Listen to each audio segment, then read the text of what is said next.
I did want to jump back in because we just got this new sound coming in from Representative Kim Schrier. Now, the former doctor turned congresswoman was down at Mary Bridge today talking with doctors and patients about really all things healthcare. We're talking both insurance costs with the Affordable Care Act subsidies that really were the big talking point of that government shutdown, but also just this new information coming in about changes to hepatitis B vaccines that would, or in some cases now, would not be given to children. We've been talking about this for the past couple of days. We had that vaccine advisory committee meeting in DC and basically put forth ideas that not all babies would need to get the Hep B vaccine.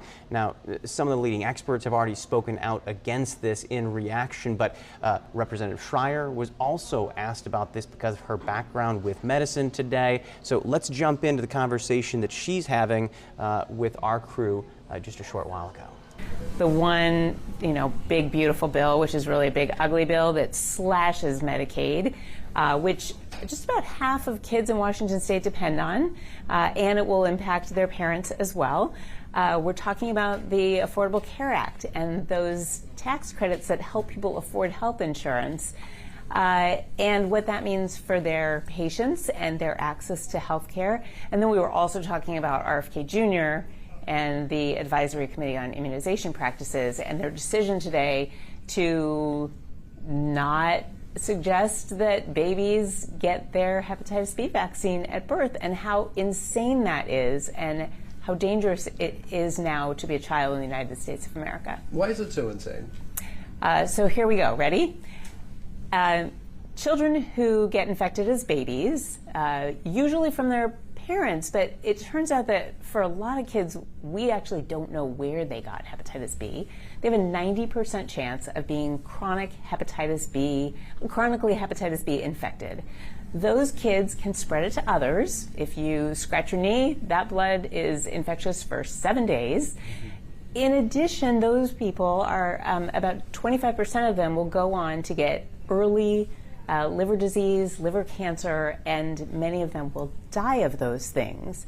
And over the past 30 years, we have seen, first of all, when we were only vaccinating high-risk people, we didn't really make a dent in the number of people with hepatitis B in this country. It was not until we did childhood universal vaccination that we saw these drop by 99%, and we've saved about 500,000 kids' lives over the past 30 years because of universal vaccination at birth. So during the discussion today, I heard one of the people mention that this is only applying to mothers with confirmed not having an infection. Does that ease your worry at all, or what is your reaction to that? So here's where my mind goes immediately. When I was in medical school, all the moms got tested for HIV. I took care of a newborn with HIV whose mom got infected during the pregnancy because her husband had an affair. So people slip through the cracks. Many don't have prenatal care and don't get tested. The tests are never perfect. And again, we tried starting with only immunizing people who we thought were at risk, and it wasn't until we had universal vaccination of all newborns in this country that we saw that 99% drop. This is about saving kids' lives, and the vaccine is safe. There's just no reason to not do it. From my understanding, the acting director will have the final decision. Have you had any conversations with them about this? Well, I mean, we know where the acting director is going straight with where RFK Jr. is. And RFK Jr. has been in the anti-vax industry for the last several decades, sowing misinformation, scaring parents who will now, I feel such sympathy for parents today who are hearing one thing from the medical community and another thing from RFK Jr., who has now brought the fringe into the White House.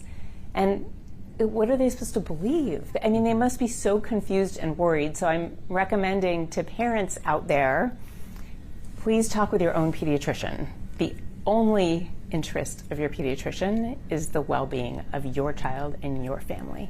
Do you worry insurers will not cover these vaccinations as thoroughly because of this decision? I do worry. I mean, right now insurers are saying they will cover them. The thing is, I just don't have a ton of trust in insurers. They're looking at their bottom line.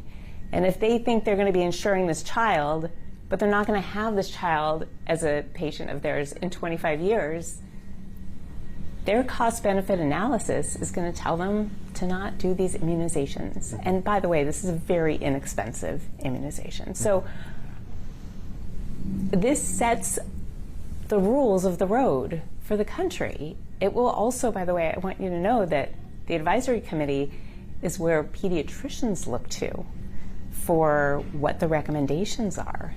Newer pediatricians who haven't been practicing, don't know the rules of the road. Like, we now have to turn to other sources like the American Academy of Pediatrics to know what is best for children. And that is a scary moment when in the United States of America, we cannot trust our own CDC for accurate medical information. It should be so scary to all of us to see what is happening with this. And they're coming after the rest of the childhood vaccine schedule right now as well. Yeah. So some of the proponents on the advisory panel mentioned that this empowers parents to make choices and helps avoid situations where their students or children are denied from schools because not having this vaccination and that kind of thing. What's your reaction to their perspective on that? Parents have always had choices. This doesn't give them choices. It actually takes choices away from patients, particularly patients who depend on the government for their health care, who depend on Medicaid, for example.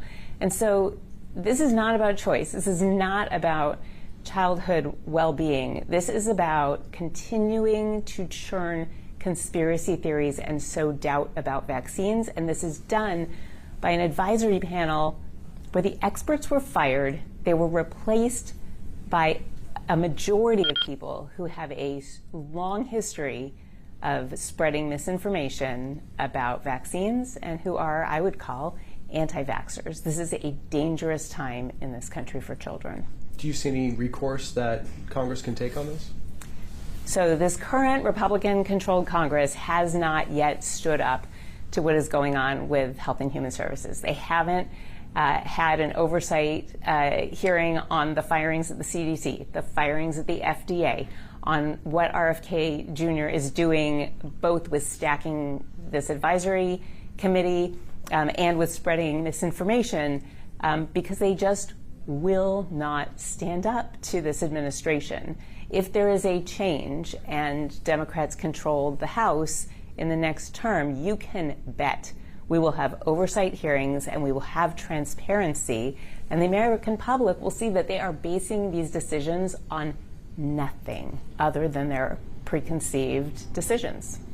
What was the actual ruling today from the advisory board? The advisory board today said that they no longer recommend that children automatically get a hepatitis B vaccine at birth. So did they say anything about they recommend 2 months down the road? Because that's what I kind of heard too.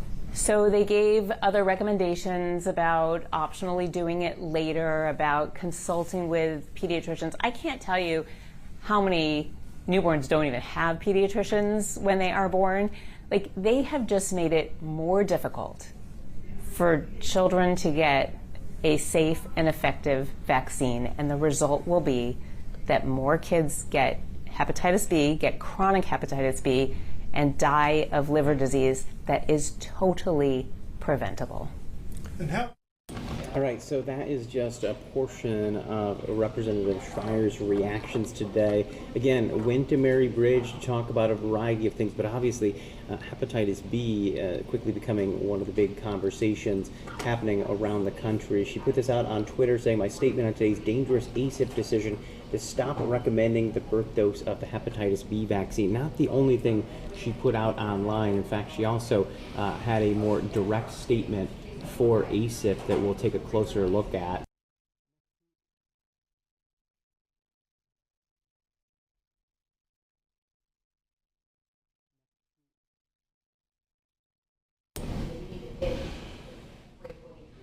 And here it is on your screen. It says, today, RFK Jr.'s ACIP appointees once again showcased just how unqualified and ill-equipped they are for the job. Members were unaware of the votes they were taking, presented incomplete cherry-picked data, and could not answer basic questions about the childhood vaccine schedule. They are dangerous and should not be making decisions about who should and should not have access to life-saving immunizations. Now, Representative Schrier, not the only one talking about this right now. Obviously, this is a big story all across the country. But I also want to jump in and hear a little bit from Dr. Angela Ulrich. She's one of two people who just published a study about the changes that we're seeing with hepatitis B. So here's Dr. Angela Ulrich. She is a member who actually, or an associate researcher at the University of Minnesota who specifically looks at childhood vaccines. Here's what she had to say earlier this week. An independent review of over 400 studies that spanned 4 decades. And we found evidence confirming the safety and effectiveness of the hepatitis B vaccine when delivered soon after birth. The birth dose has a strong safety record. The decades of data that we reviewed from randomized trials, national safety systems, and long-term follow-up show that the vaccine is safe at birth with only mild, temporary, and expected reactions. No serious adverse events or deaths have been causally linked to the birth dose. And we saw that safety is equivalent whether the dose is given at birth or at 1 month. The birth dose is also highly effective at preventing infection in infants, and that protection lasts over 35 years after completing the vaccine series. The birth dose recommendation has prevented over 6 million infections and nearly 1 million hospitalizations due to hepatitis B. So we found evidence that the birth dose is safe, it's effective, and we found no new evidence to support eliminating the universal hepatitis B birth dose recommendations. Thank you. And Dr. Walensky, why has the United States recommended universal hepatitis B vaccination at birth while other countries do not? Well, first, I think we have to sort of reiterate that the WHO has recommendations that 90% that countries achieve a 90% birth dose for all countries. So it is the case, as part of this review that Dr. Ulrich and the Vaccine Integrity Project conducted, was to sort of look at what other countries do. While the WHO recommends the birth dose, it is the case that not every single country recommends a universal birth dose. And the reason for that may be because some countries have other priorities and have affordability issues. But importantly, because the United States has access issues and insurance issues that don't mirror access and insurance issues of other countries. So while we need and should be looking at what the WHO and other countries recommend, when we make recommendations here in the United States, they have to be in the context of our own access to care related issues, both, of course, the safety and efficacy, but then also access to care. Among the things that we found is that 18% of women don't, in fact, access care and get a test for hepatitis B, and that women who have hepatitis B, we found, in fact, only about 35% get guideline concordant care for themselves and their babies. So it is that leakage in our access system that is among the reasons why, when we have such a safe and effective vaccine, that we feel strongly in the United States that we offer universal birth dose.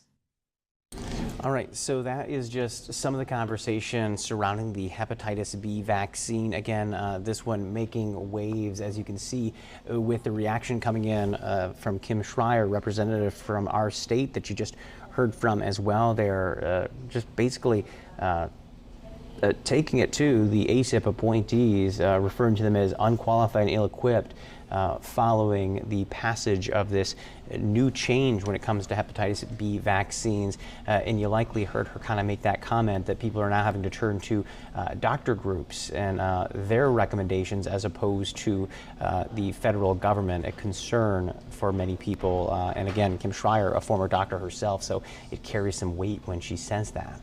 All right, more news still to come here on the Fox Local Live Desk. We are going to take a short commercial break, and on the other side, we'll rejoin the Fox 13 News feed.